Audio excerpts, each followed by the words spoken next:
class, race, sex, age, creed, sexual orientation, disability, or immigrant status.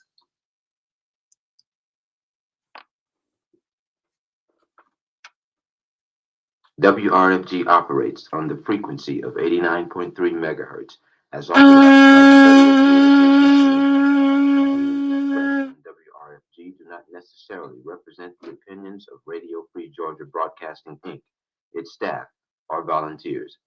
This program contains language and/or information which may be strong for some listeners.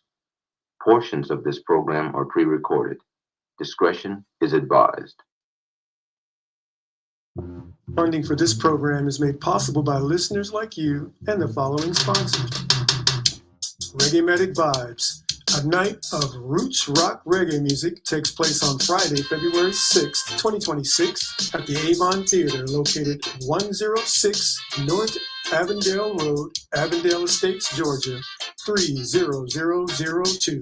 Doors open at 7 p.m., showtime at 8 p.m.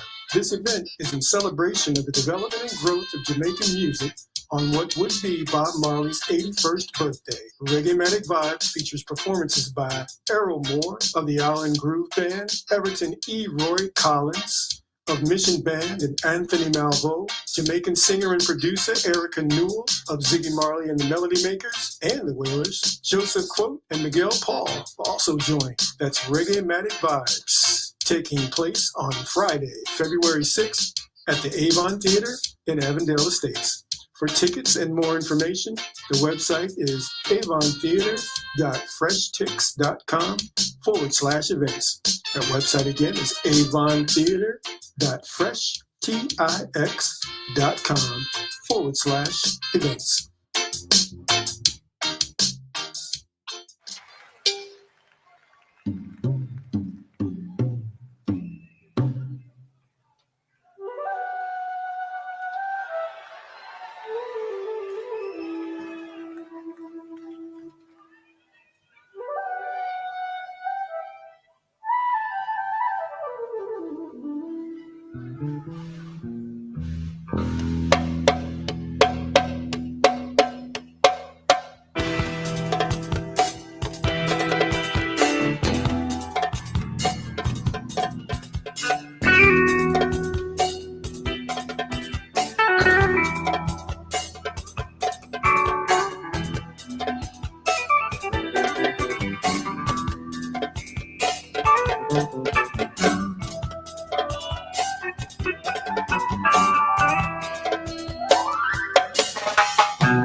have a growing giant who is studying at the feet of the tallest tree in the forest. We certainly thank Dr. Charles Finch today, who came to us a few weeks ago and electrified us with a tremendous presentation. But we are most honored that he would come back this evening to speak to us briefly and then to introduce a man that we all admire, and certainly a man who has given him great inspiration, and that's Dr. John Henry Clark. At this particular time, we want everybody to rise on their feet, and let's give Dr. Charles Finch and then Dr. John Henry Clark a rousing ovation. Dr. Charles Finch, round of applause. Dr. Charles Finch, all the way from Morehouse College in Atlanta, Georgia.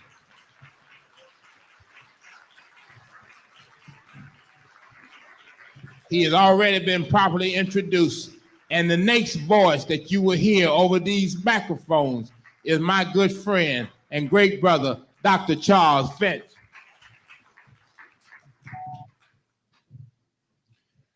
It is always a relief to come home. All right. Now, that might sound like an odd thing to say, but home is where the spirit is. And as I get older, I seem to be more and more preoccupied with the spirit that is Africa. Because I like to say that Africa is not just a geographical expression. Africa is not just a people. Africa is not just a state of mind, although it is all those things. Africa is our animating spirit, and it's indeed the animating spirit of the world. Even the continents were born from Africa. Humanity, of course, itself was a child of Africa. What we call civilization is just one of Africa's latest products. And I think that our collective task is the rebuilding of that civilization. Because a civilization can never be the product or the image of one man or woman, no matter how blessed with genius they may be. Civilization can only be the result of the collective spirit of a people. In fact, 4 or 5 years ago, I even had someone said, they knew that I was a physician. They knew that I had spent a lot of time reading and writing about African science, the empirical foundations of African scholarship, African intellect. And they said, but Dr. Finch, you seem to be more and more preoccupied with spiritual matters than I ever knew you to be. And I says, well, yes, you are very perceptive. Absolutely. Because you see, that is where it begins and ends for all of us. That indeed, to the extent that people of African descent have a major problem, it is indeed a spiritual problem. And until that spiritual problem is taken care of, anything else we do is futile. Now, one of the consequences, you might say, of my first, but by no means last, sojourn here among you in November was that we began to discuss, in some sense, the other dimensions that engulf of the universe. What we call modern physics only recognizes 4 dimensions: length, width, height, and time. But modern physics is now coming up against a brick wall of their own making, because they are finding that to get beyond those 4 dimensions, and by the way, those 4 dimensions are limited by the physical constant we know as light speed, but to get beyond them, there is only one way to go, and that is through consciousness, because the 5th dimension is consciousness or mind. And that with consciousness or mind, you encompass all the other 4 dimensions. And you transcend light speed. And it is therefore possible, really, as African adepts have known for time immemorial and have practiced for time immemorial, to in fact be two places at once. To indeed to see eternity in a second and the universe in a grain of sand through the medium of the mind, through the medium of the conscious, literally to go to the farthest ends of the universe. And there are those who do that, who encompass the universe, because if the universe is in fact mind, it is accessible to mind. And we find in ancient Kemet that what? The universe comes into being through the agency of the mind of the creator, who gives the creative word out of that mind, and his name is Jehudi or Thoth. The Dogon say that the universe is a thought in the mind of Amma, the creator. So we see that even in the profoundest of African philosophies, this idea that the universe is mind is at the very heart of their thinking. So modern physics is a latecomer to an essential truth that African adepts and sages have known from the beginning of humanity itself. And the word is there for anybody to see, read, hear, and understand. So in a sense, modern physics has been chasing its tail. It was always there, always at our fingertips. In the universe we know as the mind, or as Ivan Van Sertima would say, as another way of looking at this issue, is that what happened 10 minutes ago or 10,000 years ago occupies the same space in this domain we call the mind. That means there are African adepts who can get to a place of timelessness, who can indeed move in more than one direction of time. And finally, physics has recognized that time moves in both directions. That time does not move in a single direction, which we call the arrow of time. So it is possible with these innate God-giving abilities that were honed to their highest refinement by the ancient adepts and the traditional adepts, some of whom are still existing today, to transcend time. To, as I like to say, predict the past and remember the future. Because modern physics is also coming finally to the ancient African idea that, in some sense, the future impacts the present, and the present impacts the past. What the past is determined by what is happening right now, actually. So time doesn't move in a single length like this, it moves in what? A circle. Because everything moves in circles. And again, all you have to do is read the thought and philosophy of ancient Kemet and the Dogon to understand this basic truism.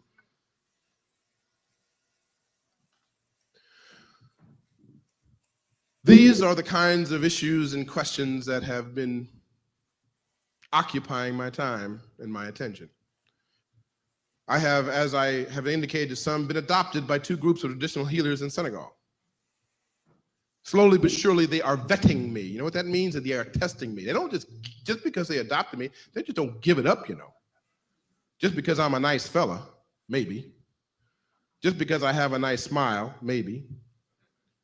I am watched, observed, and tested, not over hours, days, or weeks, but over years. And only at such time am I given a little tidbit, and then only just enough to find out the rest of it for myself, because the only true education is self-education.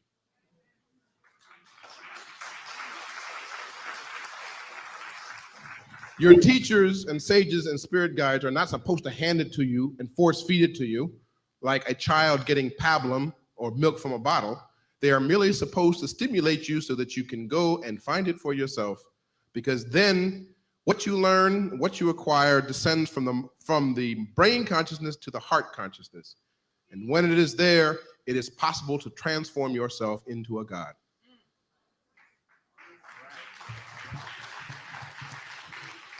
One of these, and this idea of God consciousness, of God presence that exists in all of us, the divine spark, again, is an ancient idea that is hoary with age in the African frame of things. So this is why, in order for me to embark on new levels of the path, I have to go to Africa to do that. At least I find that that's the way it happens for me. Just being on that soil, just being there, just soaking it up. And I don't ask questions. You will never hear me ask a question in Africa. That is not the way you get information. And it is Africa and Africa alone that I have learned what patience really means. Because with patience, time becomes not only your ally, work becomes your servant. You have to know how to wait. It is not a passive waiting. It is an expectant waiting, an active waiting, a positive patience, so that when the window of opportunity opens, you walk right through it and transform your life. Africa taught me that. So there is something that is ennobling, something that is transformational, just being on African soil, just absorbing those energies. My adopted mother, Mom Fatou Sek, 93 years old, a healer for 70 years, has performed 15,000 healings without one single failure. When I met her in 1986 in my own house, interestingly enough, not in Senegal, it was the first time I had ever felt the power of someone's aura. As I tell people, careful about coming into Mom Fatou Sek's presence, because there are no secrets from her. You do not even have to open your mouth. You can keep yourself as closed off as you think you are, and she can read you like a book. This is the power and presence of ancient Africa living through her. The problem is she is 93. Her mind is as clear as crystal glass, is as limpid as a pristine pool, is as sharp as a diamond, but her body is frail.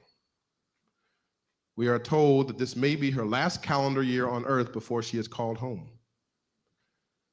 But what is her last will and testament? She has charged me as her adopted son with the responsibility of bringing her and all of her priestesses, drummers, ritualists, interpreters for a healing ceremony, 8-day healing ceremony on US soil in St. Helena Island in South Carolina, August 11th through 19th. We all know about African-derived religions here. Santeria, Candomblé, Vodou, Shango Baptist, even Root Doctrine. But this will be the first time in the entire history of the Americas that an authentic, active, current, living African healing ceremony will be brought intact to the United States for the specific purpose of establishing the African spiritual presence here, so that Africa's lost children will have direct access to the spiritual powers that will lead them into the new age.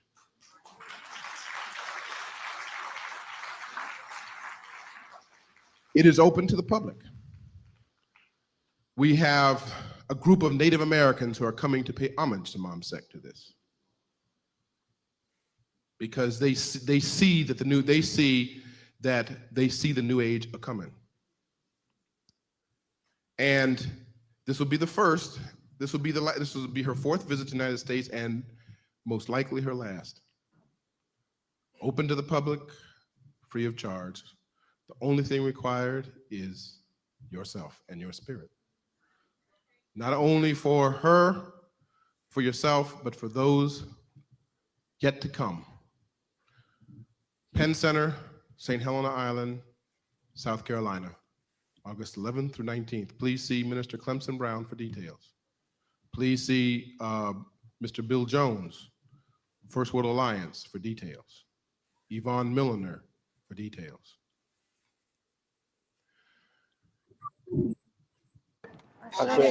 We'll pour to the creative spirit the great Ashe out of which we all emerge, Ashe. Ashe. We pour to that creative spirit by whatever name we know it, whatever name you hold in your heart, in your mind, whatever name your ancestors gave, whatever name you learned as a child, whatever name you believe it to be, whatever name you believe it to be in spirit or in science, Ashe. Ashe. We pour to the first human beings who came into existence on this planet, the first human beings who raised the first structures, who cooked the first meals, who taught the first children, who had the first children, the first Africans, the first people, who stood upright, who walked, who figured out how to stay on this planet, who figured out how to pass that knowledge on to their children and their children's children, the mothers and fathers of civilization, Ashe.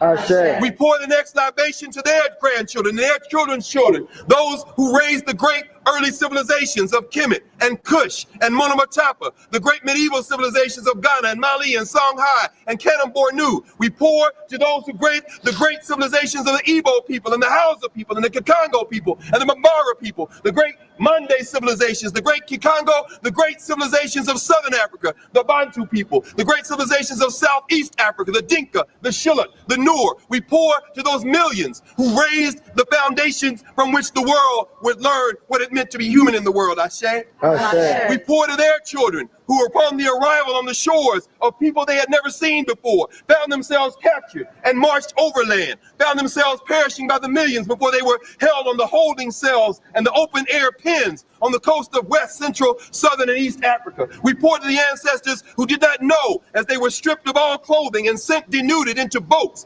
packed like animals, and strewn their bones across the floor of the Atlantic and the Indian Ocean. We pour to them who in the last moment on Africa grabbed the sand and grabbed the dirt and put it in their mouths and understood that the only thing they might have to preserve their place in that continent was their memory of that place and their ability to pass it on to their children. We pour to them, Ashe.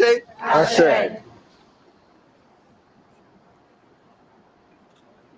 We pour to those Africans and their children who finding themselves cast adrift in Santiago, Cuba, who found themselves cast adrift in Porto, Spain, Trinidad, and Port-au-Prince, Haiti, who found themselves cast adrift in New Orleans and Charleston and Mobile, who found themselves cast adrift in Salvador, Bahia, who found themselves cast adrift in Barbados and the archipelago that formed the wayward and the windward coast.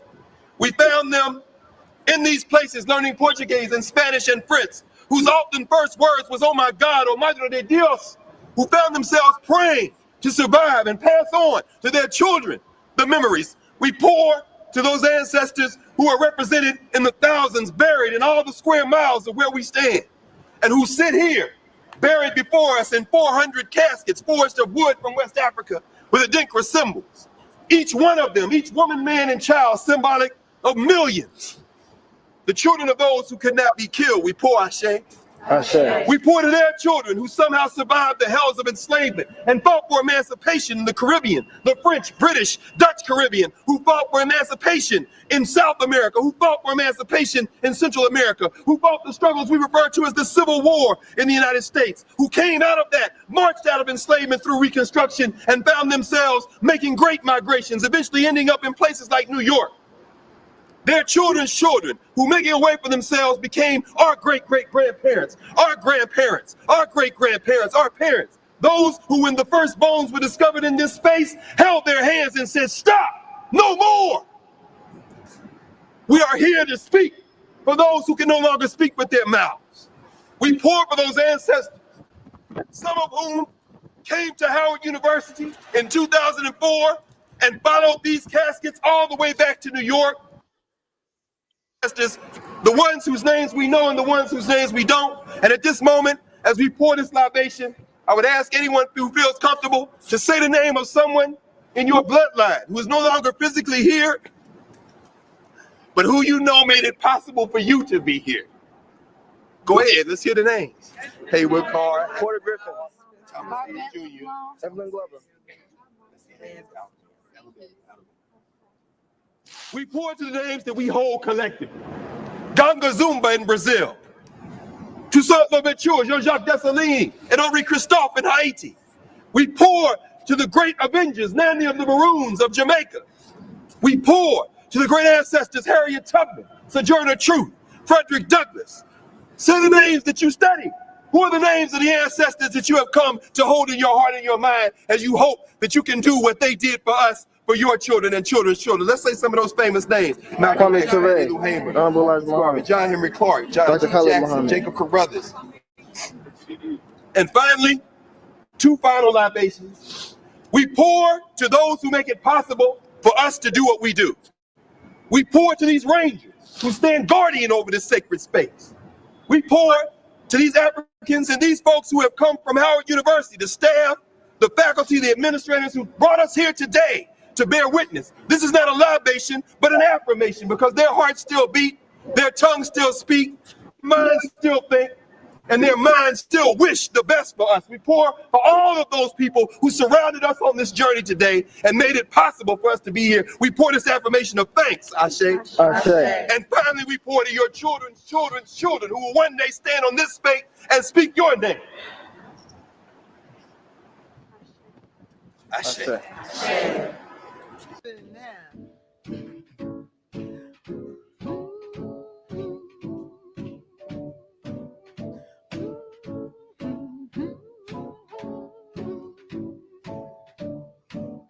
I know, got news for you, I already know.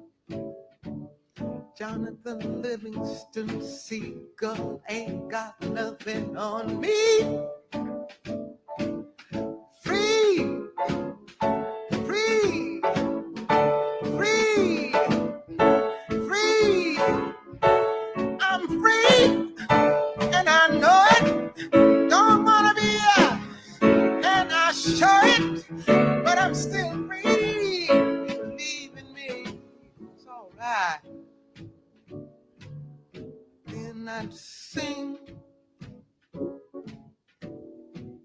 sing, sing, 'cause I would know.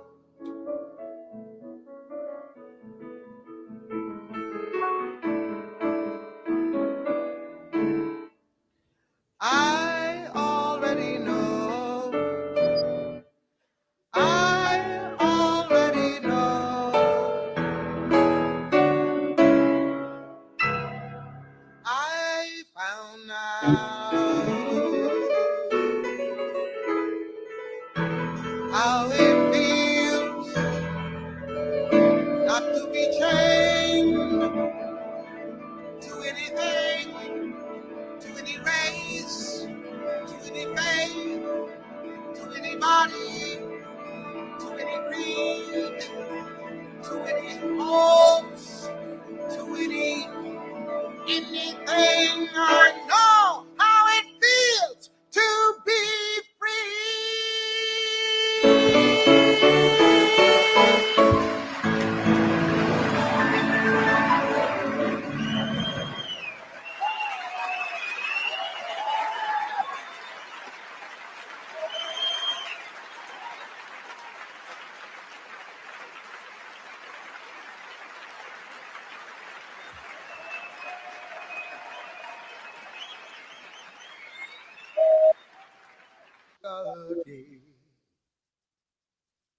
Dunbar, Mama Africa so sweet, cause it all today. Me just a come from sweet Mama Africa, when me go sail up the sweet river Gambia.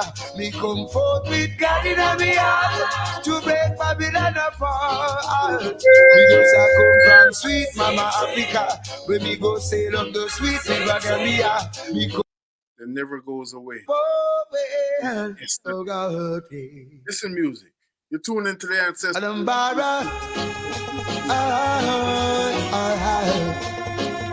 Mama Africa so sweet, cause it all today. Me just a come from sweet Mama Africa, when me go sail up the sweet river Gambia.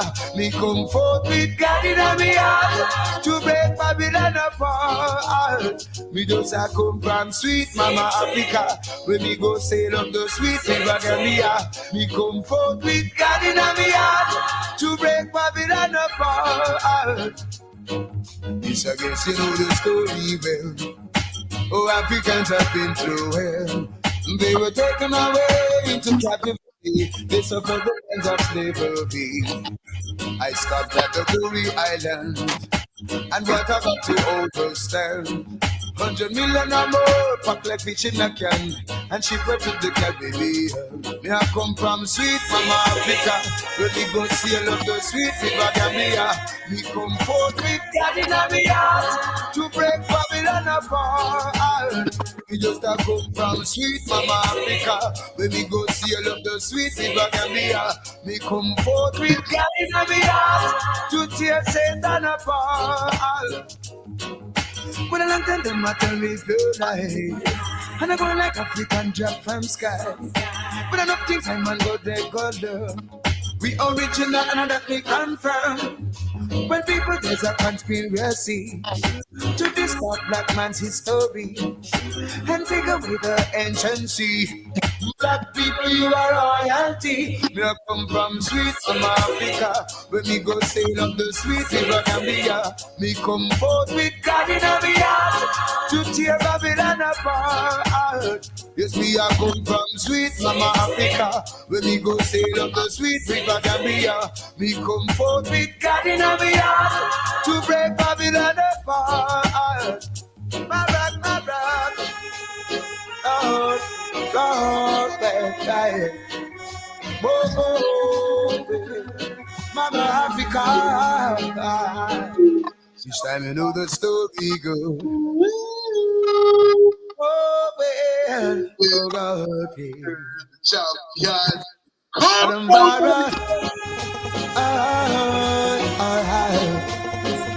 Mama Africa so sweet. Price even price, as I would say, Luciano on the cage. Me just a come from sweet Mama Africa, when he go sail up the sweet river Gambia. Me come forth with God in a me heart, to break Babylon apart. Me just a come from sweet Mama Africa, when me go sail up the sweet river Gambia. Me come forth with God in a me heart, to break Babylon apart. It's I guess you know the story well. Oh, Africans have been through hell. They were taken away into captivity. Let's talk about life, let's talk about language. Language is dynamic. Music is a reflection of the heart that people speak those languages all over the world. There's always a literal word and then there's a symbolic word. Whether or not you just come off the plane, we hope everyone in the sound of our voice. If it's from humanity, you come from Mama. Calling upon Mama, we're calling upon that essence, that center of our so much more as Dr. Charles Finch. Dr. Charles Finch of blessed memory reminded us at the beginning of the program more than just a geographical reality. When people there's a conspiracy to distort black man's history and take away the anciency. Black people, you are royalty. Me I come from sweet Mama Africa, when me go sail up the sweet river Gambia. Me come forth with God in a me heart, to tear Babylon apart. Yes, me I come from sweet Mama Africa, sailing up the sweet river Gambia. Come forth with God in our heart to tear Babylon apart. We love that. We love everything about that. We approve that meditation. We approve that message. Because this is Iowa. People all over the world are realizing their birthright.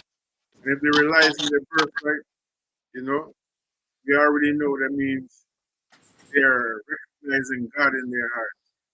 Know by many names and many nations. Sometimes we get really funny using words, you know, because in the English language, when you look at etymology and everything, one word can mean so many different things. They're coming forward with the Almighty Creator in their heart, tear confusion apart. That sound coming from Luciano from forward in the days, it's part of a reggae revival, reggae revolution in the 90s. Sweetness. Sweetness. So beautiful and so appropriate for the moment. I'm hearing an echo, and I want to make sure that y'all are here getting your fully beautiful experience when you tune into the Ancestral Rock on a Thursday afternoon. So we're going to deal with that. In the meantime, in between time, as I said, it's theme music. We have some special guests in the house. On the phone line with us, on the line with us. For those of y'all who are tuned in on YouTube and Facebook, you can see them live as well. Our brothers representing Helping Africa by establishing schools at home and abroad, an organization that is on the heels of its 24th birthday. If you're new to WRFG, new to the Ancestral Rock, you might not have heard about HABESHA before, but for those of y'all who know what it is, you already know what it is. We're looking forward to returning in one moment with them and getting forward into this great conversation. You know, it's a beautiful thing when you can talk about what is happening in an affirmative way, in a way that reaffirms your humanity, in a way that gives you encouragement and you know, adds vigor to your life in a process of liberation, in a process of forward movement. And my good sister would always say, goodness is truly on the rise. And so we're grateful. Today is storytelling time. The second hour, we're going to have our brother Errol Moore, big guitarist, big musician, our musical maestro, who's been amongst us for many years here in Atlanta.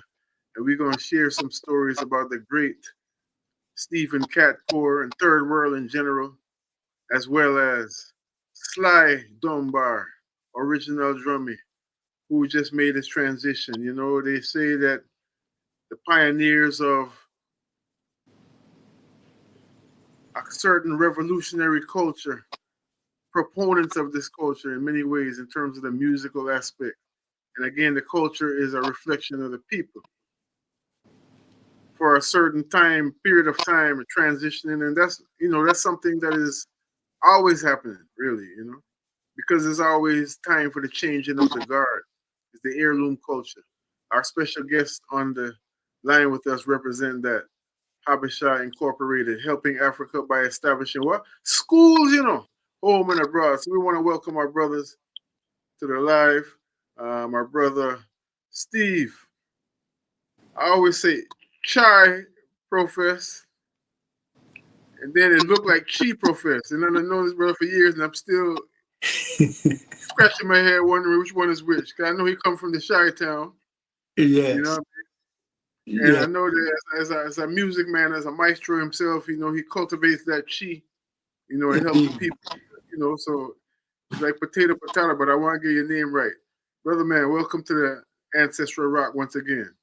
Give thanks, my brother. It's great to be here. It is actually normally Shy Profess, but indeed it's interchangeable from Shy to Chi as well. Sure. So give thanks. Always good to be here with you, my brother.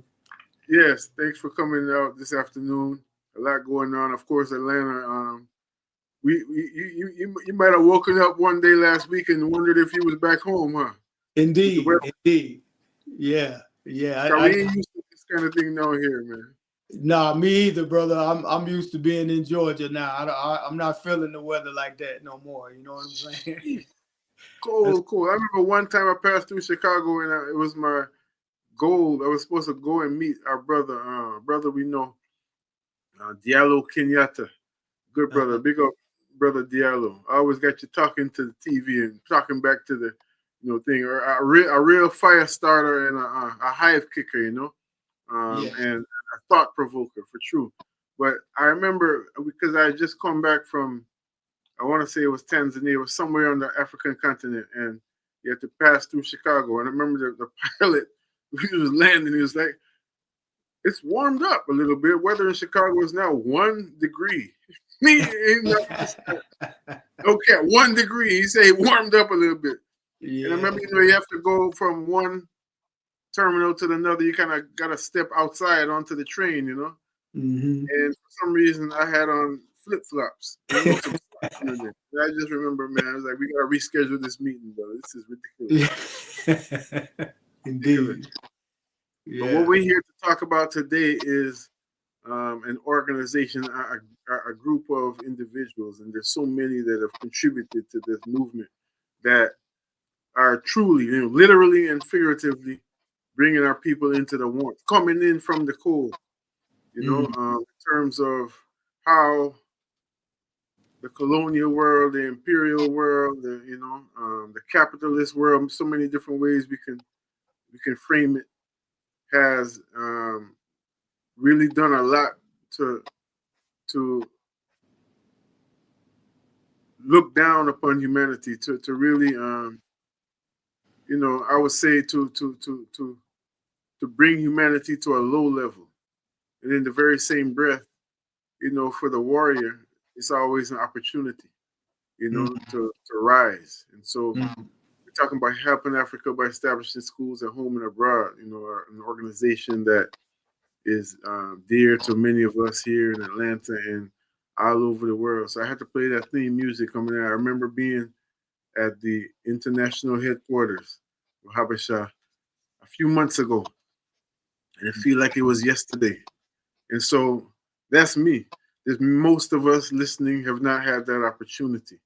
And maybe some of us may not even know who HABESHA is in terms of right here in Atlanta, because that's where it all sprung forth, in many ways. You know what I mean? So I want to give you the opportunity to bring us up to speed and tell us, first of all, just for beginners, just for starters, who is HABESHA? What is HABESHA? So HABESHA is what we like to call Atlanta's premier Pan-African organization. And we specialize in education, education through practical, situations, technology, sustainable agriculture, and holistic health. WRFG 89.3. Our brother is with us. Shy Profess. I think he's going to come forward on the line. There's been a little glitch in the signal all day. So we're going to play some music and come forward with our brother, because we want to get this story live and direct. You know what I mean? 404-523-8989 is the number. There you go. I was hearing you, now I'm not. Go ahead, brother. I think you're unmuted. Can you hear me, brother? Yes. You were saying primarily HABESHA is an educational institution. Then we lost you. All right. 404-523-8989. We got another brother waiting in the wings that we're going to bring up while our brother Shy Profess gets on with us. Also representing HABESHA Incorporated, Brother Vaughn. Yo, peace, brother. Respect. Hi. How are you doing?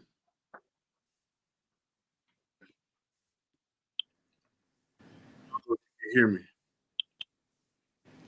I can hear you, brother. Great. Can you hear me? Yes, I can hear you now.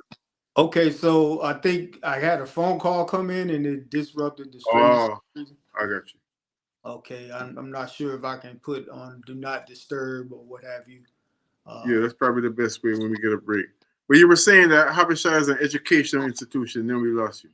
Indeed. So I came to HABESHA through what is called HABESHA Works, and that is one of our flagship programs, which is sustainable agriculture, which we teach people how to grow food in an urban ag setting, which is a 12-week program that takes place every springtime. And so, that's the way I came in through the program.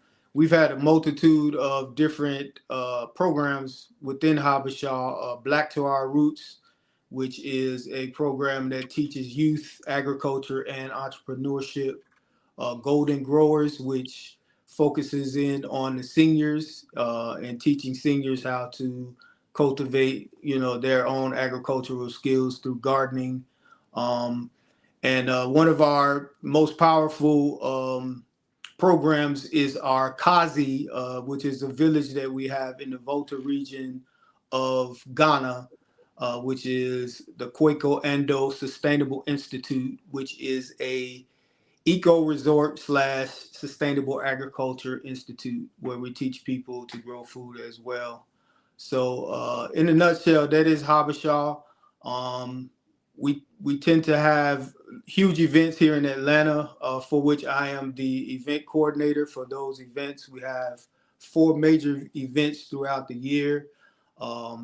This next coming week will be our 24th birthday celebration. We're well known for our Organic Fest, which is the longest running organic food festival in Atlanta.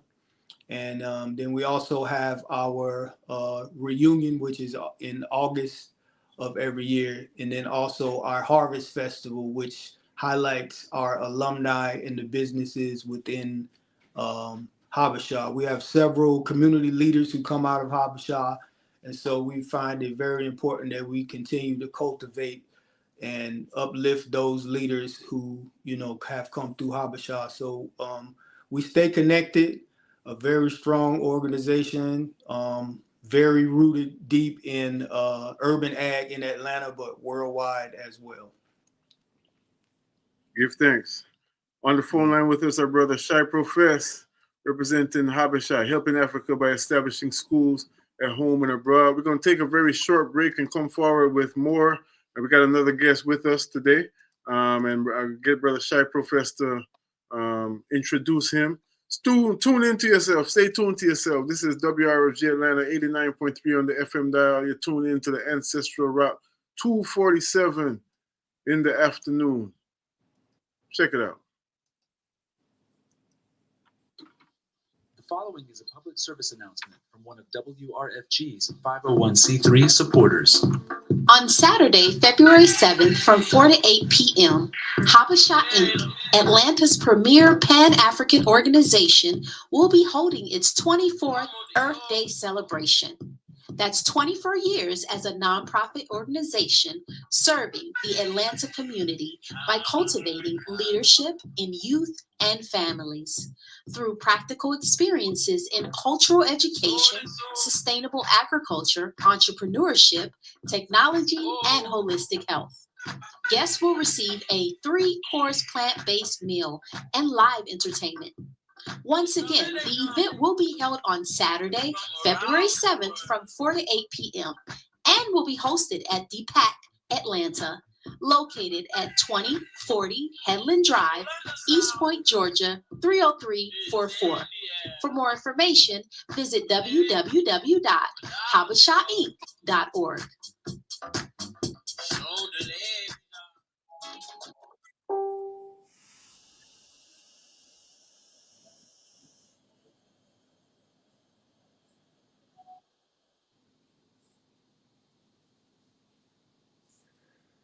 Learn the truth, you'll be proud.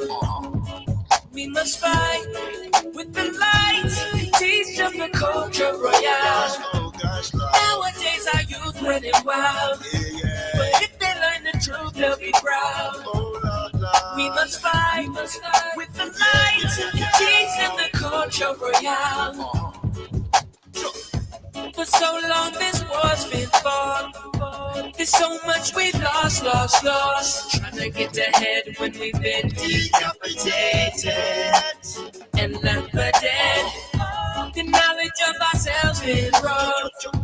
Now I know why we're so lost. And we will never know true love till we embrace it. Has anybody told you about the things we forgot? How about the 42 laws of my heart? Tell them how General Hannibal marched elephants through the Alps. Has anybody taught you about a Tsar and Arsene? Father of medicine is immortal. So much greatness within while we slept. Awake lest we forget our lineage. Cause nowadays our youth running wild. When they learn the truth, they'll be proud. We must fight to unite and bring back the culture royale. See the ghetto youth running wild. When they learn the truth, they'll be proud.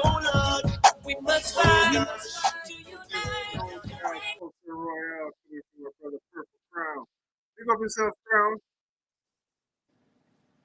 On the phone line with us, brother Shai Profess, and another special guest with us, representing HABESHA. You know, before I want to actually introduce the other brother that's with us, but as I hear this song, I'm reflecting on something I experienced last night on the west side, you know.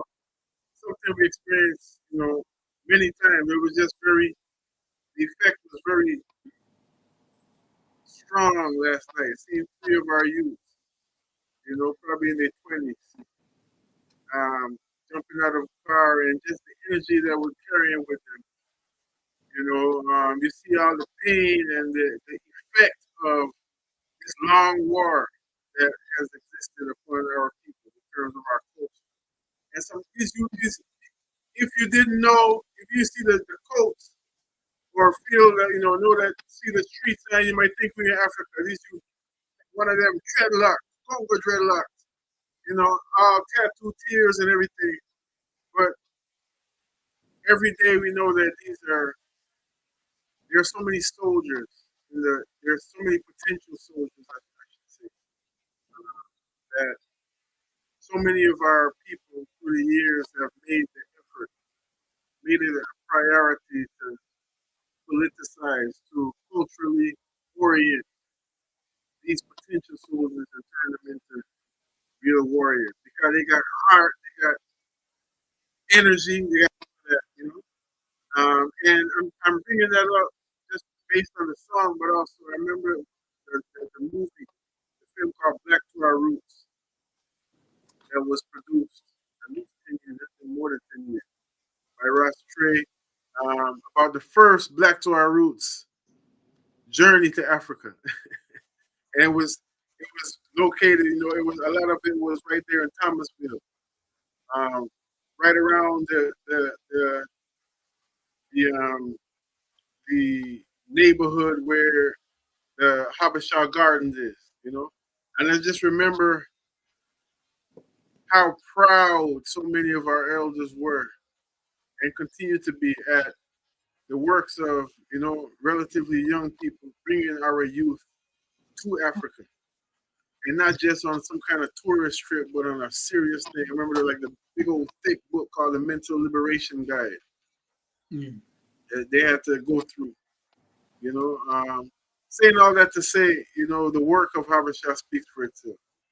And I wanted to just bring that up in the present moment because the work continues. The necessity for the work definitely continues. And we need more soldiers on the battlefield doing that work too. So we want to salute those who are doing it, you know. We have a brother with us, Shai Professor. Why don't you introduce him and let us bring him into the conversation? Yes, indeed. Be honored to. I'd like to bring my brother in.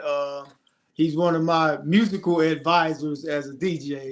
Okay. He's always putting me on to the new music, but this is also, you know, one of our recent graduates of Habesha Works. He's been a friend of the organization through his wife. His wife is also a member of Habesha. She graduated Habesha Works some years back. But this brother also is very gifted in many ways musically, but he also offers comic relief as well. Oh Lord, you got jokes. Yeah, yes indeed. And so it's something that's well needed, you know, in the times that we are already. Yeah, so big up my brother Vaughn. Welcome, my brother. Thanks for coming. Hey, appreciate it, y'all. Appreciate it. I will say I do tell jokes, but I laugh with us, not at us. You know what I'm saying? So I'm not one of them tap dancers that do, you know, the jokes, you know, that make us look in a negative light. You know? Right. Buffoonery and all of that stuff. Yeah, I don't do all that, man. And let me just say, my wife Carissa did graduate Habesha Works in 2014, and then of course I came 10 years later because I was getting tired of, you know, kind of getting side-eyed. You know what I mean? So I got, you know, I had to go through in 2024, so I went ahead and, you know, became official in 2024. It was an honor. And then I want to also shout out my brother Diallo, because me and Diallo grew up together. Diallo Kenyatta. Yeah, we grew up together. Yeah. So you know, that's my brother for sure, man. And I went to go see him in Chicago as well. So yeah, absolutely. Okay. Excellent. So after the initial motivation of not getting side-eyed, you know, maybe, you know, staying out of the street, the doghouse. How did you feel after going through the program for real? And then, you know, what became, or even before you finished the program, how did your motivation change, if it did? I would say that you know, there's no better way to be part of a movement, you know what I'm saying, and, you know, actually getting your hands dirty, you know what I'm saying, and touching the soil that our ancestors, you know what I'm saying, come from. So I felt very honored, you know what I'm saying, to put in the work that was necessary, you know, to earn my stripes, to become a, you know, alum of Habesha.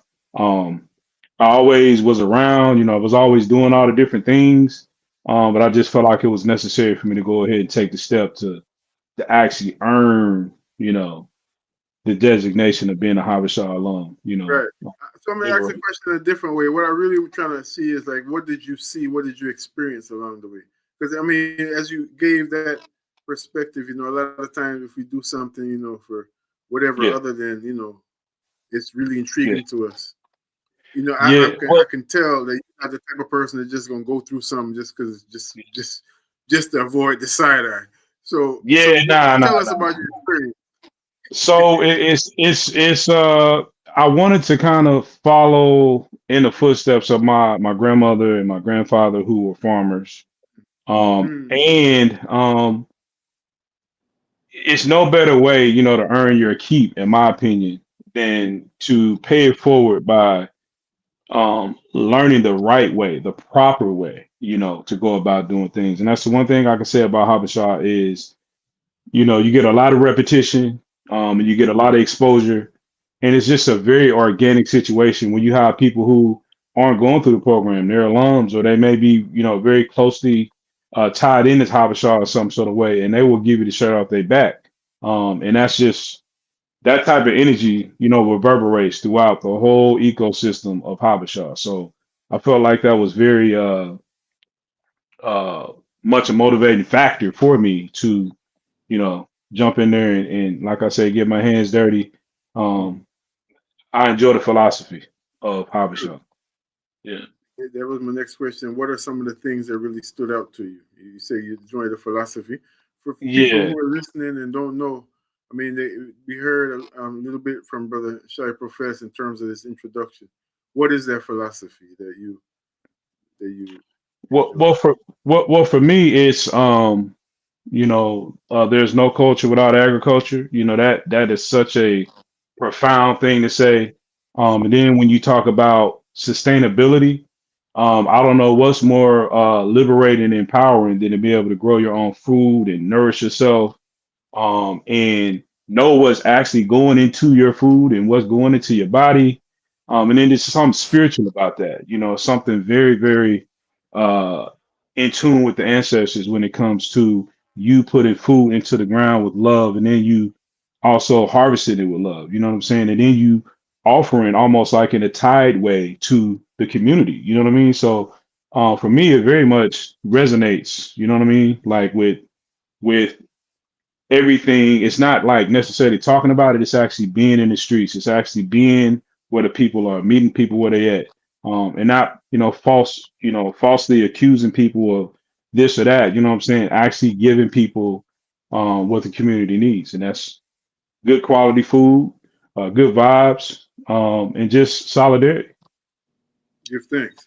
404-523-8989 is WRFG Atlanta, 89.3 on the FM dial. Before we let y'all brothers go, I want to play a quick announcement and then come forward with some closing remarks. We know it's something special coming up and we want to get the details about it so we can be in tune, you know. 404-523-8989 is the number.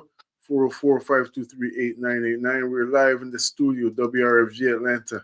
The Ancestral Rock. Stay tuned to yourself.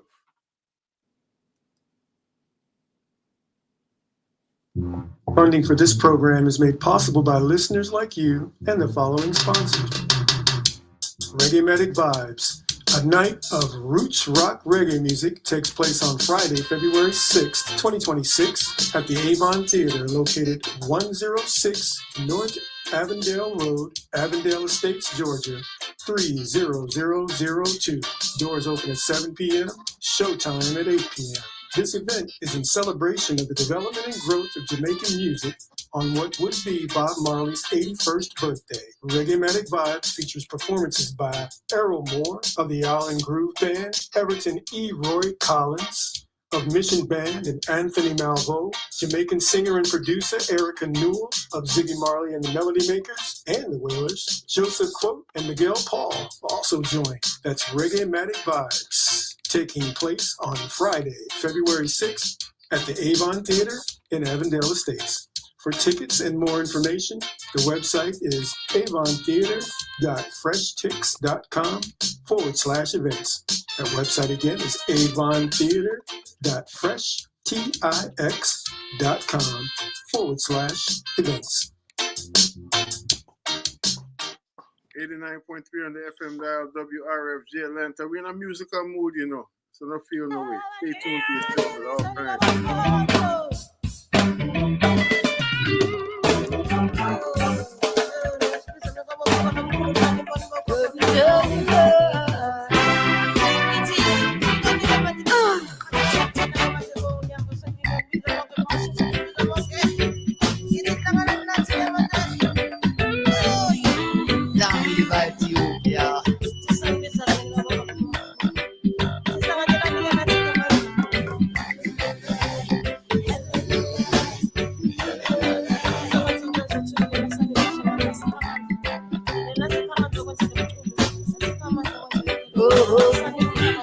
Black man, black man, where is your country? Where is your king? Oh, where is your nation? Where is your God? If you look up on the land like Ethiopia, we belong. If you look up on the land of Nubia, we belong. If you look up on the land of Africa, where we belong. If you look up on the land of Ethiopia. One thing on the case, man. What a sweet invitation, you know? What a beautiful invitation. 404-523-8989. Brother Vaughn, Steve introduced you as his musical advisor, so I get the idea. You know something about that rubber dub music. Oh yeah. Reggae. Oh yeah. Oh yeah. Oh yeah. Yeah, man. It's the way the brother just, you know, music has a way, man. Music is, you know, I think of Stevie the Wonder. Where he said music is a world within itself with a language we all understand. Yes. Yes, sir. Serious thing. And coming up, I know y'all have, we are running out of time according to somebody's clock. There's a celebration coming up. Tell us a little bit about it, especially even from the perspective of culture again. What can people expect who are not even aware of Habesha, but are compelled by this conversation, you know, have been hearing the announcements, compelled by something you said and wanted to come forward. What can we expect at the gathering? Brother Vaughn? I'll say, I'm gonna do a little MC in there. You know what I'm saying, and we need y'all to come out like y'all came out for them chicken sandwiches at Popeyes. After that was a global pandemic. I'll never forget that, boy. True indeed. But no, you're gonna get what you traditionally would get at a Habesha event. So, if you've never been at a Habesha event, definitely know that you will be infused with lots of love, lots of wisdom. We usually bring out, plenty of elders. And it's not just the elders, you know what I'm saying? Everybody there's gonna have something for you. But we definitely gonna celebrate Habesha. We're gonna do it in a very regal way. And I think that you will not be disappointed if you do show up. Habesha does appreciate the support, because I think it's important to support Habesha, because, Habesha, I say we support the community, and this is an opportunity for the community to come out and support Habesha.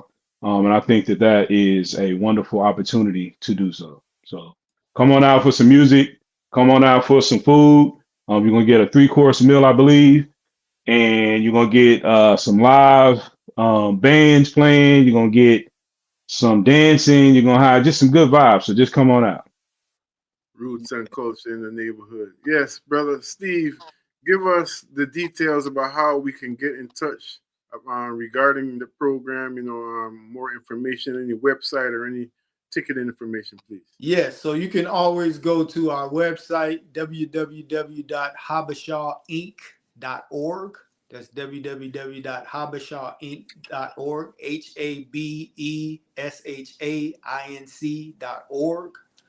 You can also go to Eventbrite and look up Habesha 24th birthday celebration in order to get your tickets there.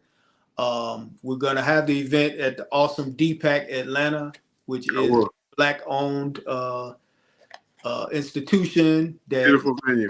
Yeah, beautiful place right there on the corner of Headland and Delow, made famous by the Outcasts, right there in East Point. We're going to have Sister Kim Strings performing, the beautiful violinist who is super dope. My brother DJ Sanjata is going to be on the ones and twos. And we're going to have our family, the San Conscious drummers, cultural drumming crew will be in the building.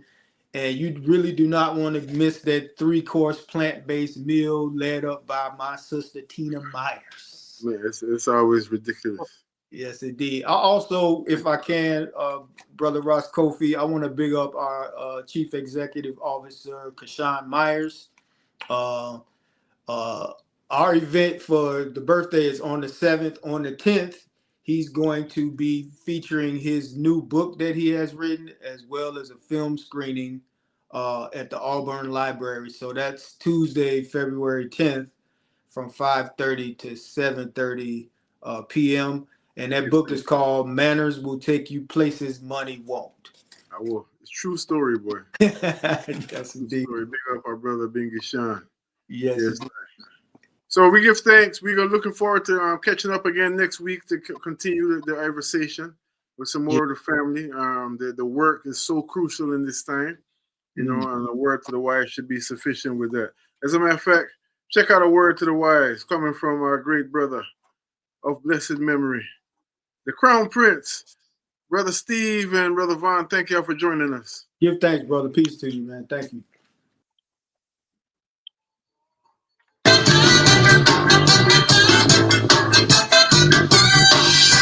After the heart is sorrowful, the folly is your reward. The dinner of earth will not harvest, the feasting where there is wrong. Words of thy mouth speak righteousness, days of thy love will tell. To keep up the works of Jehovah, all men you will surely fail.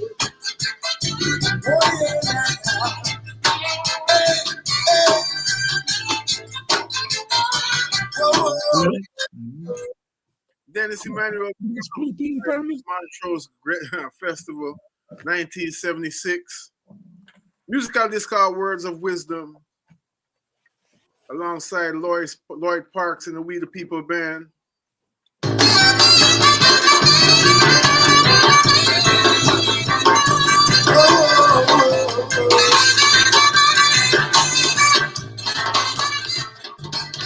So they keep that people that live upright. This is the time that you tell when the righteous ones just stand up strong. Why people hear the preach? Words of my mouth speak righteousness. Days of my love will tell. To keep up the works of Jehovah, man, you will surely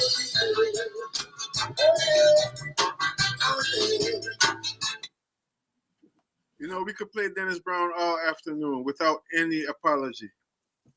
However, that's on record, and we got somebody live with us who experienced Dennis Brown in the flesh, who will work alongside, Cat Coore, another great architect of the music who has made his transition.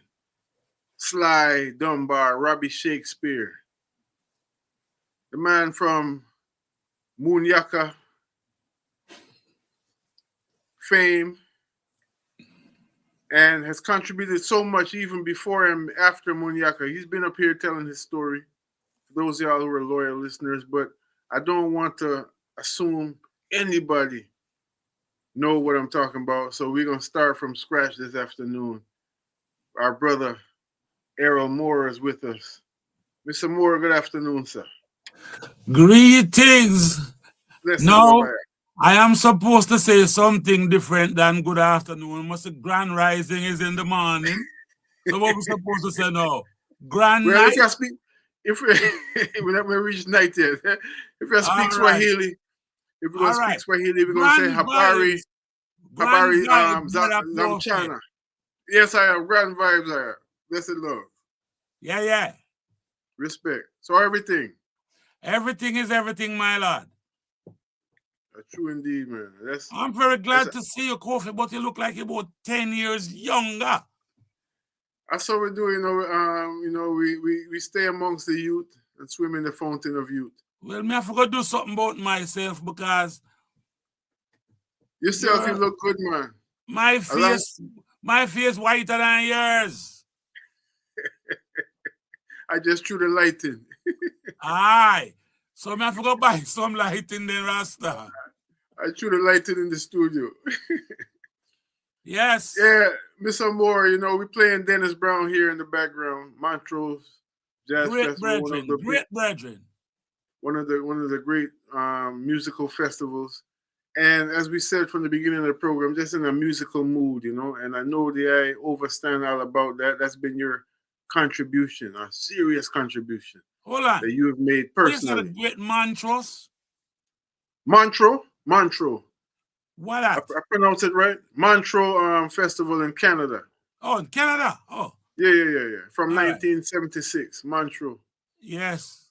I think it's called the Montrose Jazz Festival. It's a festival that's still supposed to be going on up to now. It reminds me of a festival that one of my favorite guitar players named,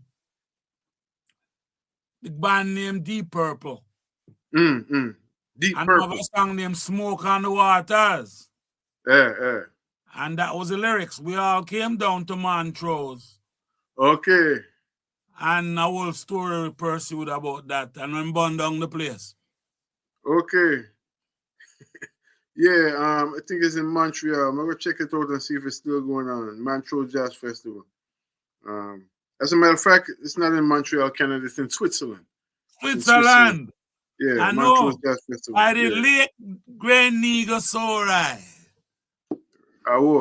So, Errol Moore. Yes, sir. When I was playing this song here, and I have something queued up, maybe you were even in the audience that night, I was just thinking about the legacy of musicianship. The legacy of musicianship that come out of Jamaica. And that relay race, as I have studied, and there's so many ways, like I said all the time, if you have somebody who is a master of his craft, waste them time to talk about stupidness.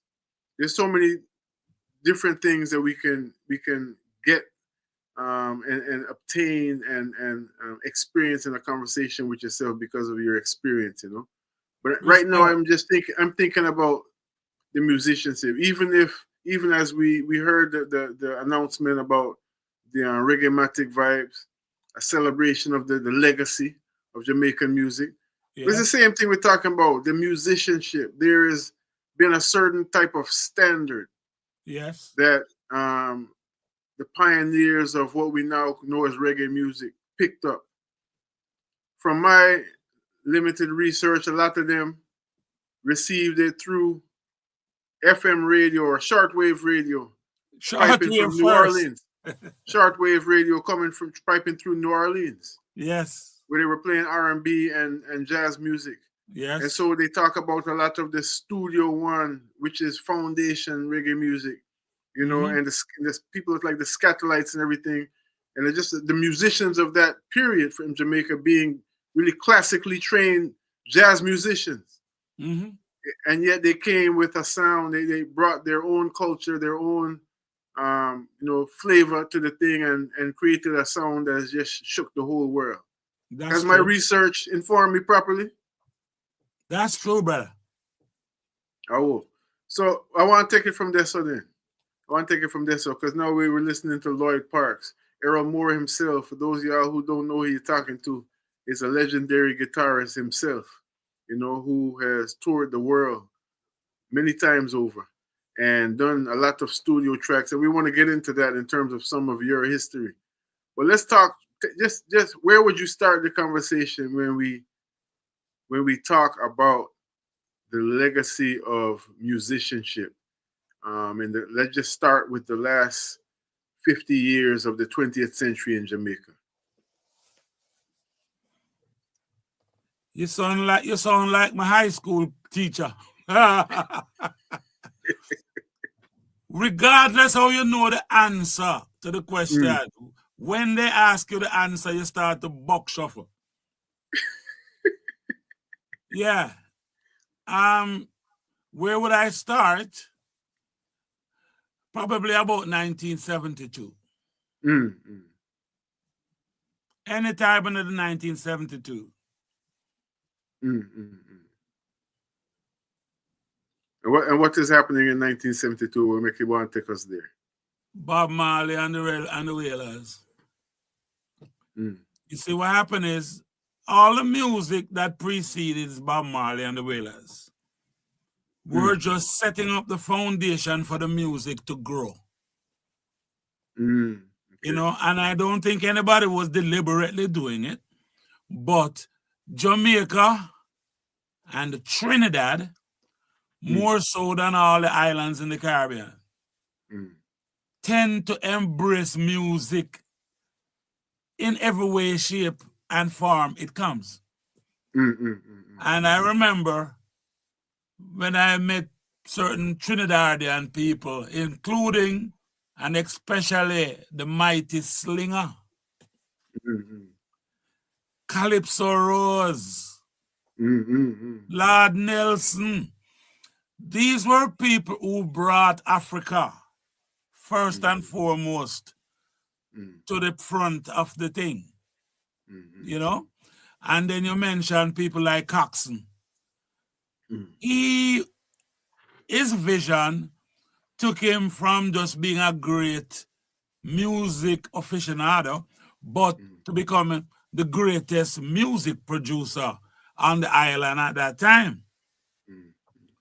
And he used to travel stateside quite a bit. And every time he came in stateside, he used to pick up music. When I say pick up, I mean in his head. He listened and he met a lot of the great US people in the game.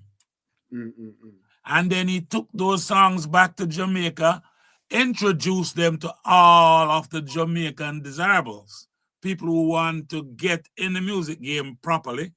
So Coxsone would, hold on, Sir D. We call him Sir D because we all know him as Sir Coxsone, you know? Yes, sir. And I was working on a tune one time with a singer named Winston Jones out of New York. And Winston Jones came up with a big tune. And when I say big tune, I mean the tune within itself was so powerful. Everybody was eating and drinking lunch from somebody else's pocket. Nobody wanted to leave the studio. So they took the song the next day to Coxsone to mix it. But as one of the creators of the song that day when it came up, I already decided what the song should sound like. It's not my song, you know. But being the engineer in the studio, I was cutting the tracks them a certain way to get the serene and forget the swing. So they took it over to Coxsone, and he was mixing quite conservatively as Sir D.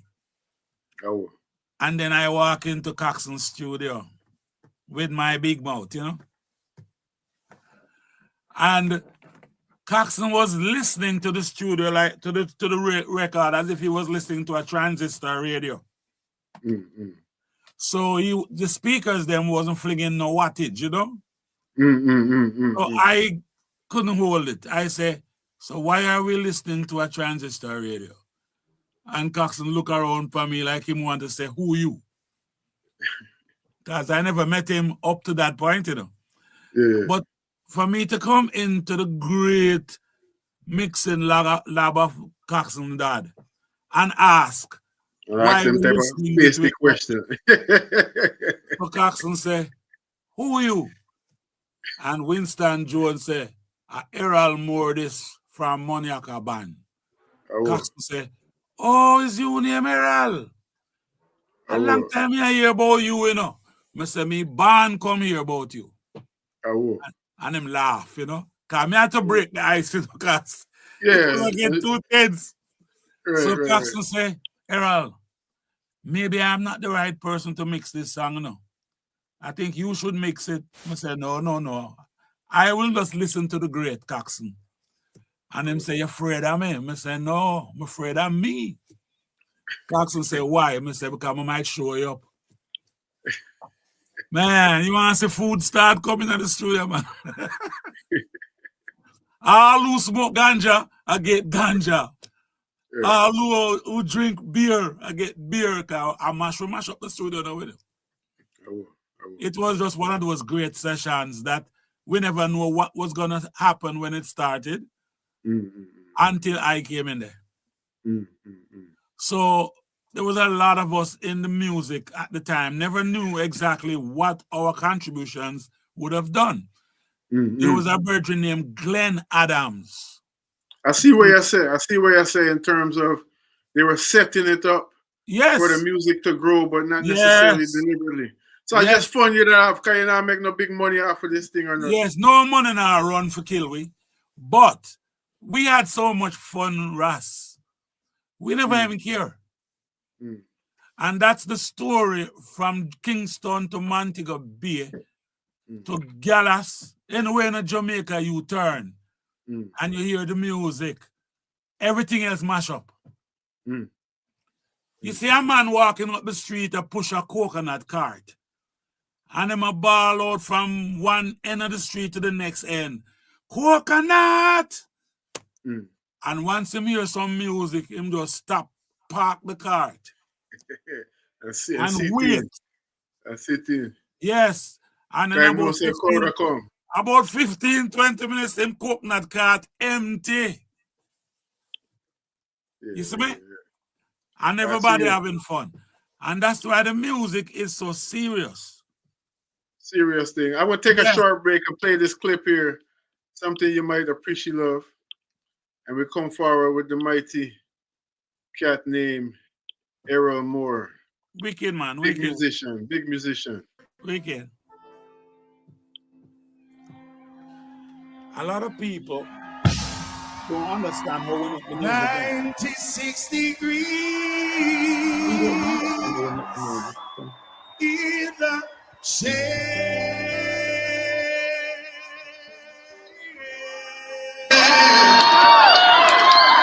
Real hot, oh yes, in the shade. I want to hear everybody in the whole damn place say 96 degrees in the shade. Real hot, oh yes, in the shade.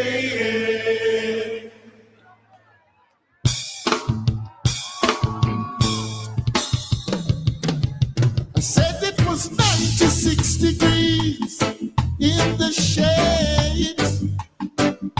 10,000 soldiers on parade. They were taking eye and eye to beat a big fat boy. He was sent from overseas, the Queen of Blood. Excellency, before you I come with my representation. You know where Rasta coming from, yes. Caught me on the loose, fighting to be free. Show me a noose on the cotton tree. Entertainment for you.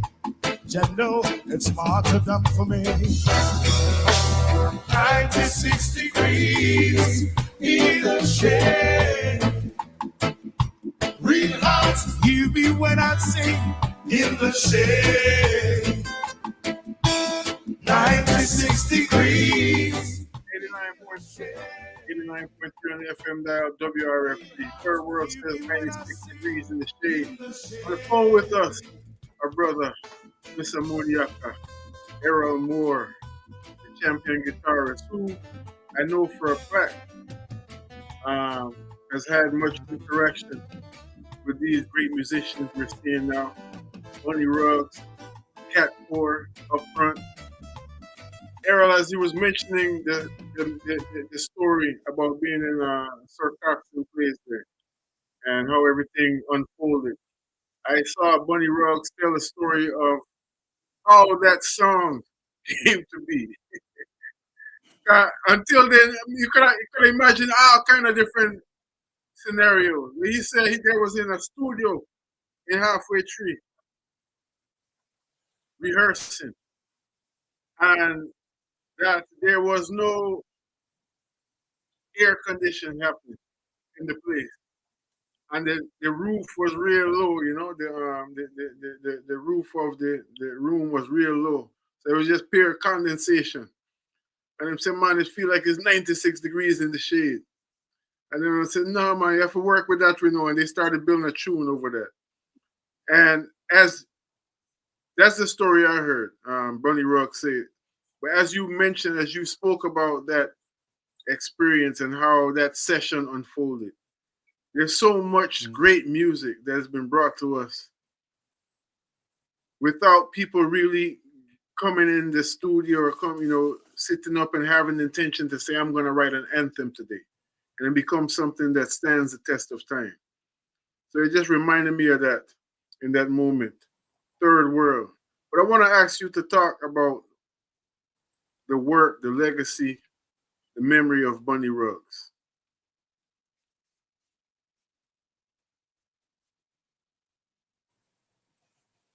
You can't hear me? No. You not hear me? No, I hear you now. Okay. So I'm gonna have to go repeat myself. Please. So I was. You hear me clear now? Yes. Give thanks. Oh, you sound like my high school teacher.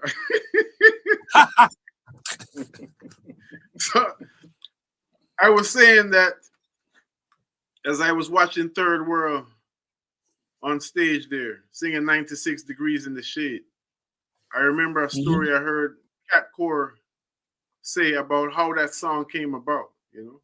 And I was relating it to your story about being in Sir Cox's studio that day. How things just unfold, and sometimes people sit down and they never have the intention to say, boy, we're gonna make an anthem today.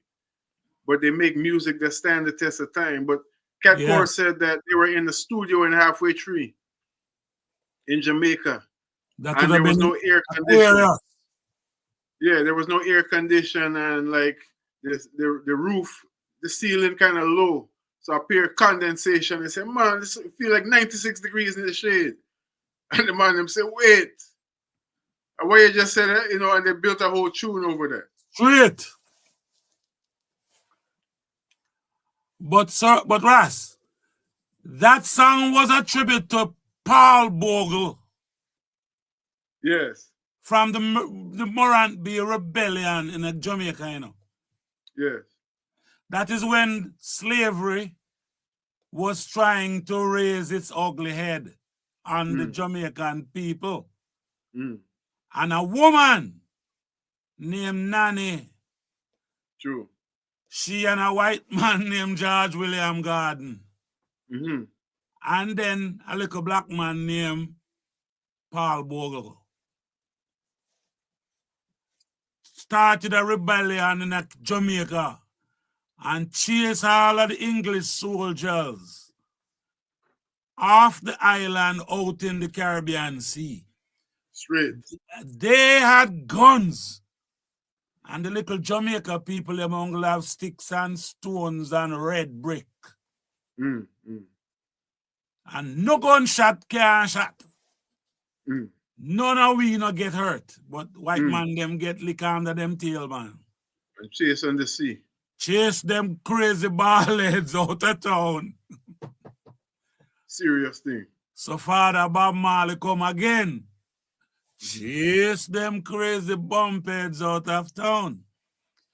And that's the reason why reggae music resonates with so many people around the world. You know, when you travel to strange countries and people really resonate with you, you find that a lot of things happen to you, which you don't really want. But when a man hold you and kiss you, and when him kiss me, it happened to me, and it happened to Carlton Coffee from Inner Circle, because I was working with Inner Circle at just about the same time. And we played a show, and the place was ram.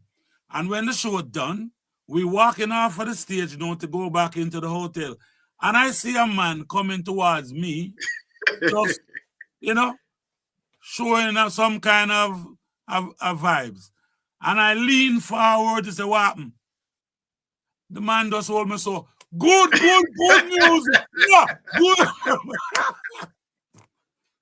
Very good. I'm on a run. You couldn't believe how I run fast. Run.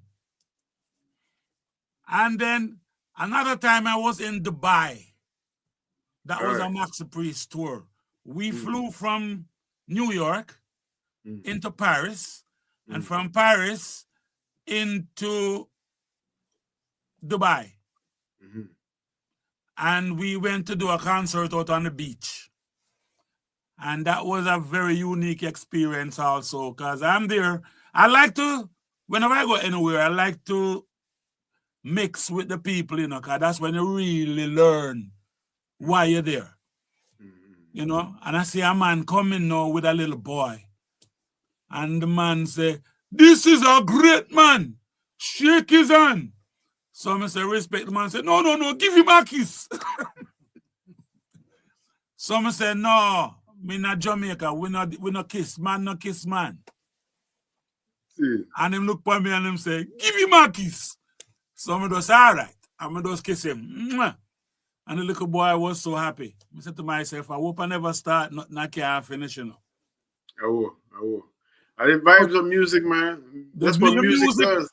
The music have vibes that you cannot ever cipher until it happens. Right. Talk to us about Coore. Talk to us about the energy, the legacy, the memory of Coore. Well, actually, he is one of my greatest influence. Because until Third World came on the scene, as a young guitar player, I was able to play everything from all the Caribbean islands without even trying. Because everything was being played was nice and jazzy and well orchestrated based on the rules of music. Until Third World came up with the album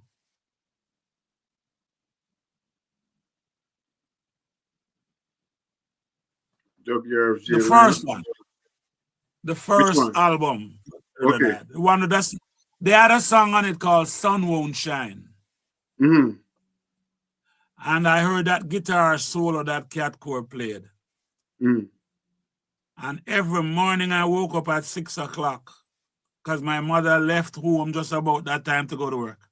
And I sat down with my guitar and that album and learned a song. Every morning I learn one of the Third World tunes. And that is how the rock and roll creep inside of my system. And it just I've heard people going. Yeah. Sorry, I didn't mean to cut you. I've heard ones say, hardcore reggae fans from around the world say that they felt like Third World was the best band instrument for instrument. I want to say the same thing. You agree with them? I could say the same thing. You see, Third World was a total package in terms of entertainment. And every time I would see them, I learned something. As my friends say, you're going to learn something today. You know? Because Third World came into Atlanta at the Fox Theater. I think that show was produced by a man named Fred Jacobson. And I, along with my wife, we went to see that show. And we were sitting at the front. And the only thing I know, we were waiting for the show to start. And then I hear somebody say, ladies and gentlemen, from Kingston, Jamaica, Third World. And by this time now, I am all excited, you know. And what I can tell you about concert production, I hear Bunny Ruggs say, because, you know, Ruggs always smoke the cigarette, you know. And then him just, and then him say, where the door there? And somebody say, over there, sir. And all three of the people who were on side stage, they went, and somebody say, I think it was Ruggs gave the order, and everybody started to count. And you only hear. And they were keeping tempo with a finger snap. And then you hear Third World in fine style. The man them start to sing, love will always be there. Love is there for you and I. That's the song they were singing. And when they started singing the verse, and it came down to the end of the verse, the whole entire band came in, because it was a cappella them was doing, you know. And the whole band came in, pop, pop, pop, pop, pop, pop, pop, pop.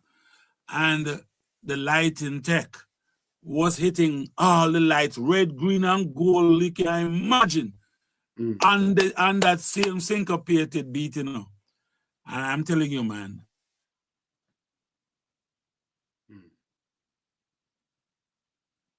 on a different plateau.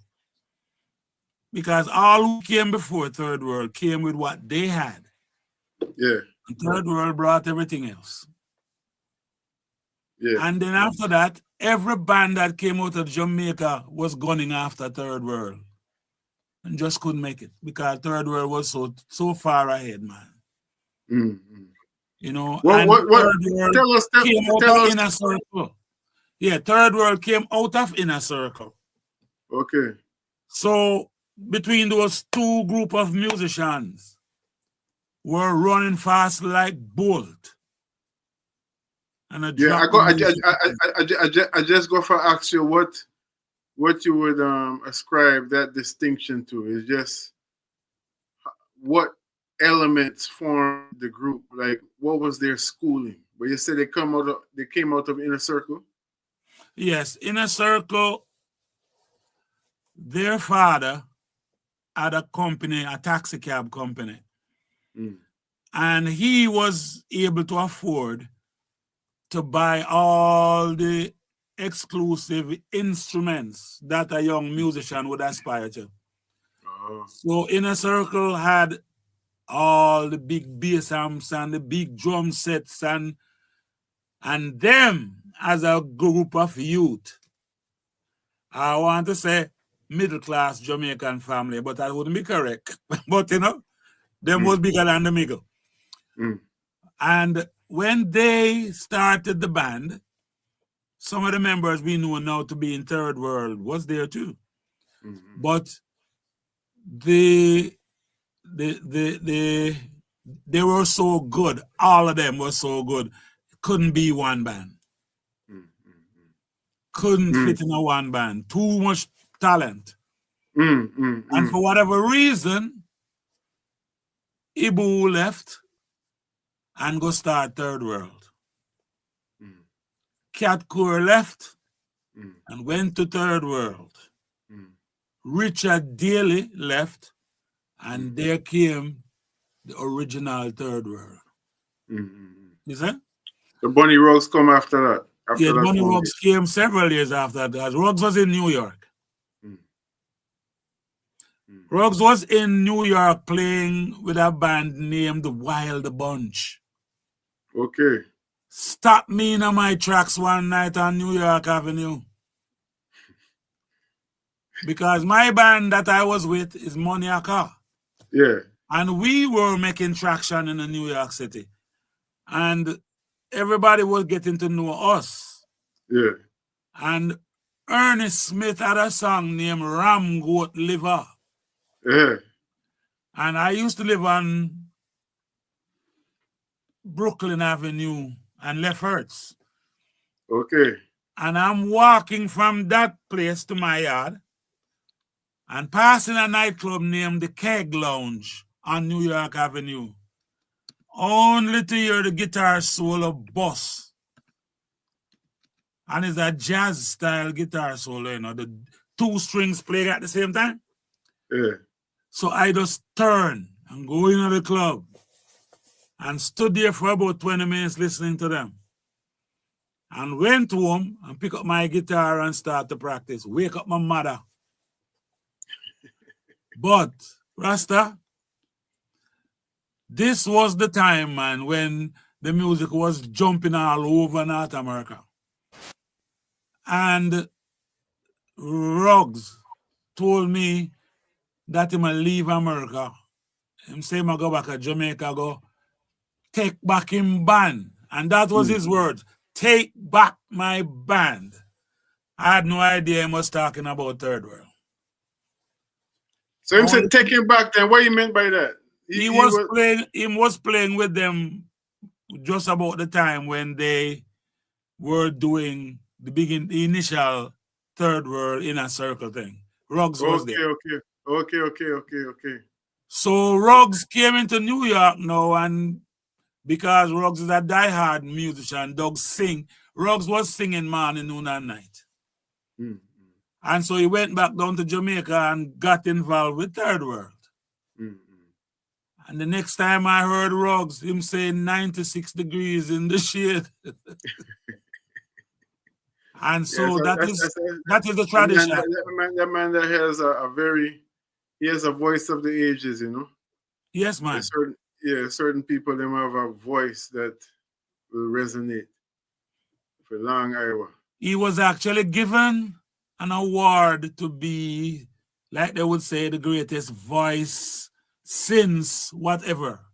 And if you've ever seen Third World live, you'll hear Ruggs normally mention that in a Third World show.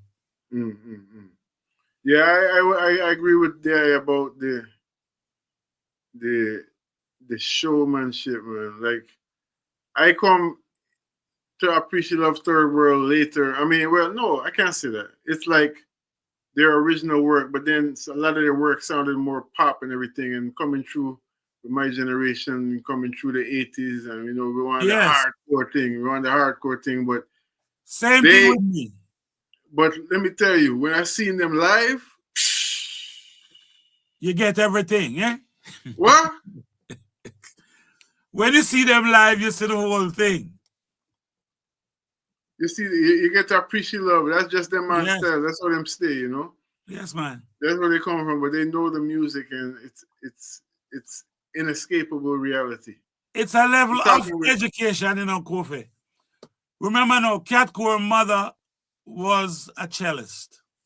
I think she was a music teacher of some sort or so, and she taught him all the rudiments of music that he knew. And I don't know how it became a guitar as opposed to a cello. That's why he played the cello all the while as well. Yes, he played one of them things that his mom's taught him. Okay. And then Ibu was living in England, and I think he went to Cambridge. True. And he studied music theory and everything over there, so. And I hear he is the one responsible for a lot of the musicians that came up in this new reggae revival with, you know, the bands that are backing people like Kabaka Pyramid Yeah, and because he's Chronic now and John Knight. Ibu passed. Ibu's there. But before that, he was teaching at the Jamaica School of Music. Yes. Yeah. Yeah. And you know, 404-523-8989 is the number 404. We only have a few minutes left in the program. We're talking. oh no, man, we have to go block that, you know. We have to go follow Trump. We have to go follow Donald Trump example. We don't lose, we never lose the election. We are going to stay until what time? We're gonna break the rules tonight. Hey, man.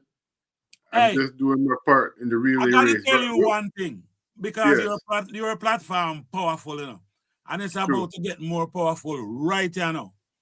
True. I got a call from Third World one time, and they wanted an engineer to go on a tour. And I wasn't busy at the time, so I accepted the job. And we went out on the road, we toured America, and then we came back home. Ibu tell me we have to go to Uganda.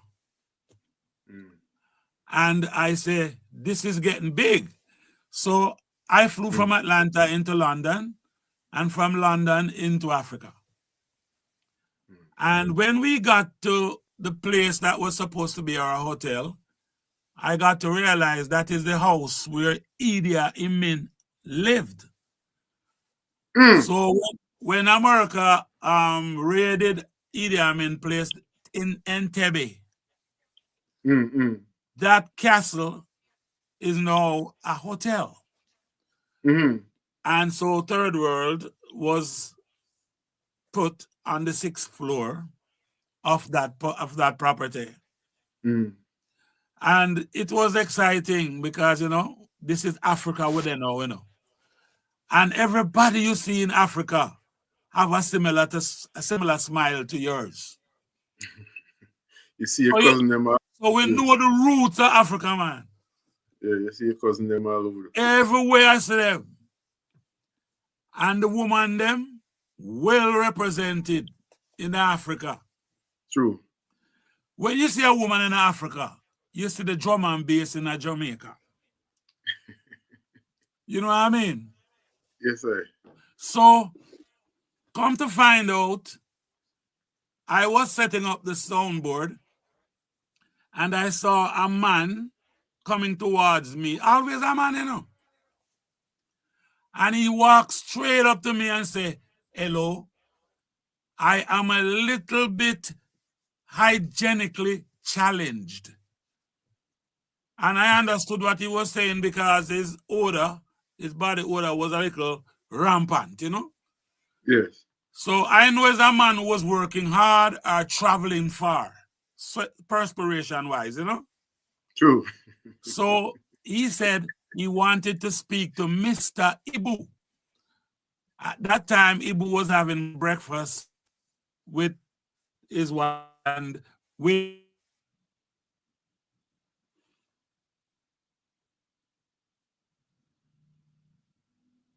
404 on the property. Ibu. You're kind of breaking up the era. They saw him. You kind of broke up for a minute. You were saying Ibu was having breakfast with his wife, then we lost you.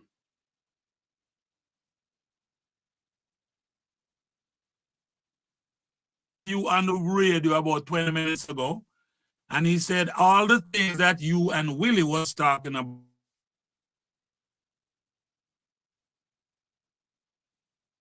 We're on the phone line with the man called Errol Moore. He doesn't realize that we're not hearing him. 404-523-8989 is the number. We've been hearing the announcement of the program, the Reggae Matic program. We heard the underwriting a few times coming forward to Atlanta on the birthday, what would have been the 81st birthday of Robert Nesta Marley, Bob Marley, Burhan Selassie. We were just vibing up with Errol Moore, which we could do all afternoon. We could spend all afternoon doing this because, again, storytelling will bring us home. And he has stories from his own experience. I knew that You know, John say, the Baptist. Errol, can you hear me? Yeah. No, at 5 minutes now, I tell you, say, I can't hear you, you know, because it was breaking up. Sorry. So, yeah, it's not your fault at all, but I'm just saying, we didn't hear anything after Ibu was sitting with his wife having lunch or breakfast. I can start it out real quick. Yeah, man, start it out. Yes, the man happened to be related to John the Baptist. The John the Baptist that we learn about in the Bible, you know. Okay. So I never knew, because of the education we got, we think was only white people and was living them times. Yeah. And as we know, John the Baptist is the first man to talk about the coming of Jesus Christ. Mm-hmm. Him lose him head for that reason, you know. Mm. Because him tell the people them that when Jesus come, everybody gonna crown him as the King of Kings. Mm. And the Jewish people them in that blasphemy era, they were upset. They were saying that how them can make this man be crowned as that. Because you know Jesus was a black man. But we were taught that he was a white man. And so I met this man, and the man was telling me who he was, and then he brought a woman to meet the rest of us, and she was John the Baptist's grandmother. Mm. From that time to this time, you know, that period of time. You see what? When she said she was John the Baptist, you mean granddaughter? Grandmother. Where is it? Over the period of time. You understand? John the Baptist was the keeper of the Nile. Yes. That's why he baptized people and all of that. Yeah. And that job passed down from him to her. So while we were in Uganda for the first time, those people who was related to that situation came to see us, wanting to meet us as Jamaicans. Huh? I get what you're saying. Yeah. Yes, so I met them. Because they overstood the lineage. Everything. I tell you, man, I was like a newborn at that time, because when that woman looked at me, it's like she looked right through me. She was seeing things that I never knew was there. Same thing happened to Bob Marley and me. When I met Bob Marley in Manhattan, face to face, him gave me the same look. Like him see something where nobody else not see. And it happened to me between Bob Marley and the lady John the Baptist people them. And some of the Marley kids, them have this vision thing where them look at you, and next thing you know, them know more about you than anybody else. Clairvoyance. Yes. 445238989. Errol Moore on the phone line with us. Before we let you go, Errol, because we know we'll be touching base with some the folks who were involved in the program. We only have a few minutes left in the program today. Just give us the details about what's happening on February the 6th. February 6th. I'm putting a special band together and call the band Island Groove. And we're gonna play reggae music in its earthly form, roots rock. In tribute to all the people who contributed to the development and growth of the reggae music, from way so back to right here now. And it just so happened that they chose the Bob Marley birthday to do it.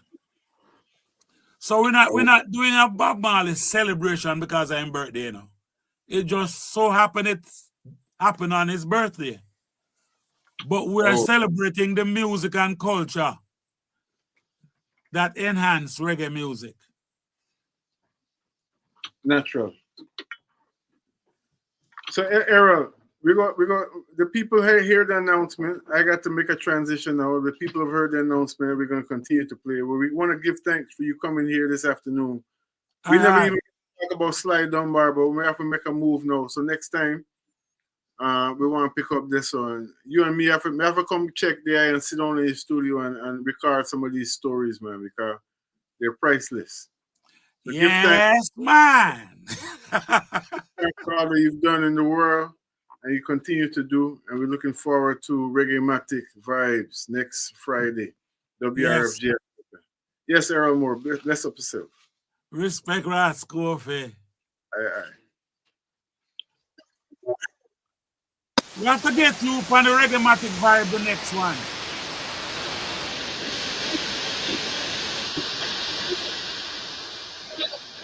You know, we're doing it. We're going to do it as a regular feature. And rock bass there.